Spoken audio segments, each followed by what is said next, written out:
कांग्रेस के पूर्व अध्यक्ष राहुल गांधी का कहना है कि अगर उनकी सरकार आती है तो वो जाति जनगणना कराएंगे। ये सिर्फ जाति जनगणना नहीं होगी, ये आर्थिक सर्वे होगा।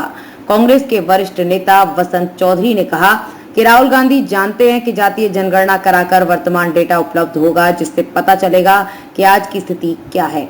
उन्होंने कहा कि राहुल गांधी की सोच है कि चौथे लाइन में खड़ा आदमी तीसरे लाइन में आ जाए, तीसरे लाइन में खड़ा आदमी दूसरे लाइन में आए, दूसरे लाइन में खड़ा आदमी पहली लाइन में आ जाए। उन्होंने कहा कि कांग्रेस जो कहती है वो करती है।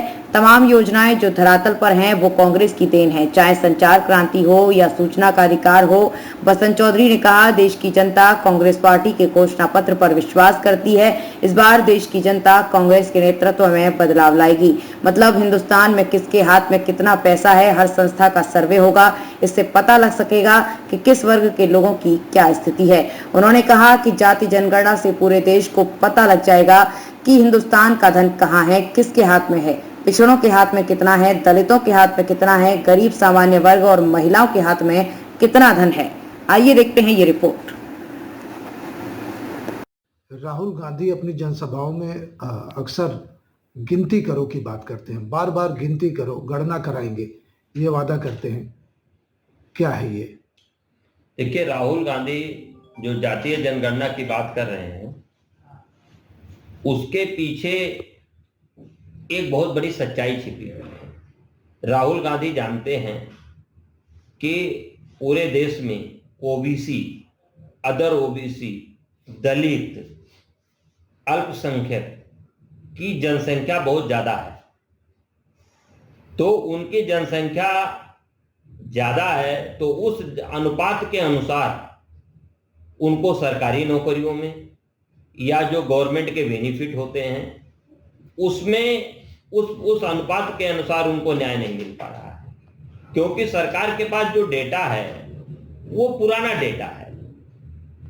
पुराने डेटा के अनुसार सरकार चलती है, तो पुराना डेटा के अनुसार जो काम हो रहा है उसमें जो अभी लोगों की जो छोटी जातियां हैं, अल्पसंख्यक हैं या तो अदर ओबीसी हैं, ओबीसी हैं, इन लोगों की जातीय जनगणना ना होने से ये लोग उससे वंचित हैं। राहुल गांधी देश के एक ऐसे नेता हैं जिनकी सोच गरीबों के प्रति रहती है।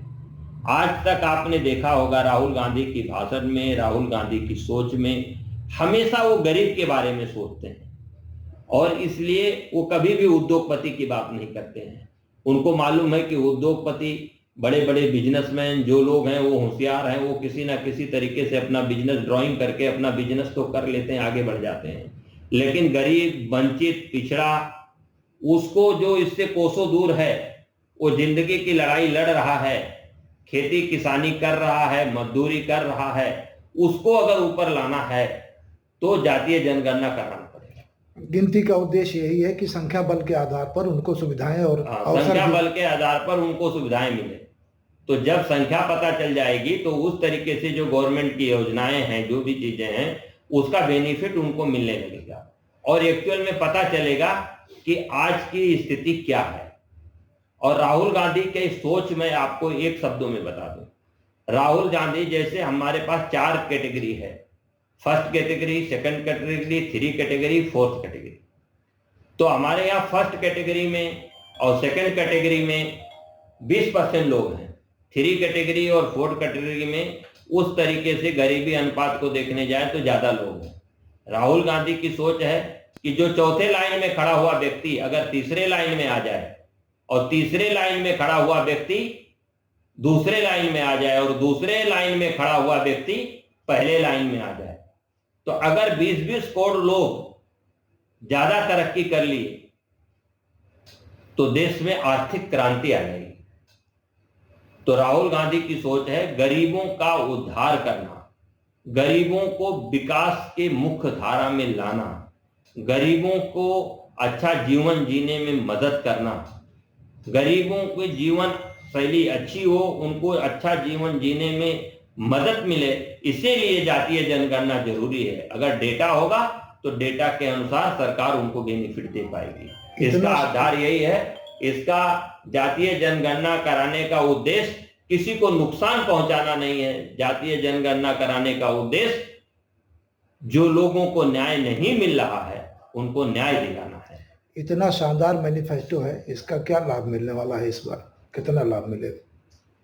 100% लाभ मिलेगा, क्योंकि आप देखिए 5 साल तक गरीबी से, बेरोजगारी से, महंगाई से लोग परेशान हैं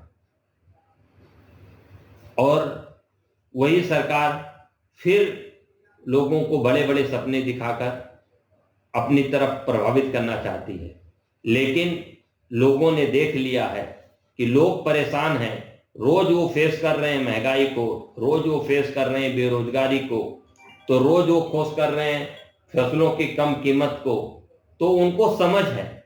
आज हमारे देश में सब लोग, हमारी जनता जनार्दन भगवान है, वो सब कुछ समझती है, वो किसी की बात में नहीं आने वाली है और उसको मालूम है कि कांग्रेस का जो मैनिफेस्टो है, ये न्याय पत्र है, ये 100% लागू होने वाला है। क्योंकि कांग्रेस ने कहा था किसानों का कर्जा माफ करेंगे, 72,000 करोड़ किसानों का कर्जा माफ करके दिखाया। कांग्रेस ने कहा था फूड सिक्योरिटी बिल लाएंगे, कांग्रेस फूड सिक्योरिटी बिल लेके आ गई। कांग्रेस ने कहा था कि सूचना का अधिकार देंगे, सूचना का अधिकार लोगों को दे दिया। कांग्रेस ने कहा था देश में संचार क्रांति लाएंगे, संचार क्रांति लेके आई। तो कांग्रेस जो कहती है वो करती है और इसीलिए अब की बार जो हमारे पार्टी ने घोषणा पत्र दिया है, इस घोषणा पत्र पे देश की जनता 100% विश्वास करने वाली है और देश की जनता कांग्रेस के नेतृत्व में बदलाव लाएगी, ये मेरा मानना है। बेबाक खबरों के लिए हमारे YouTube चैनल को सब्सक्राइब करें। देश, प्रदेश एवं स्थानीय खबरों के लिए हमारे वेबसाइट www.bntlive.com पर लॉगिन करें।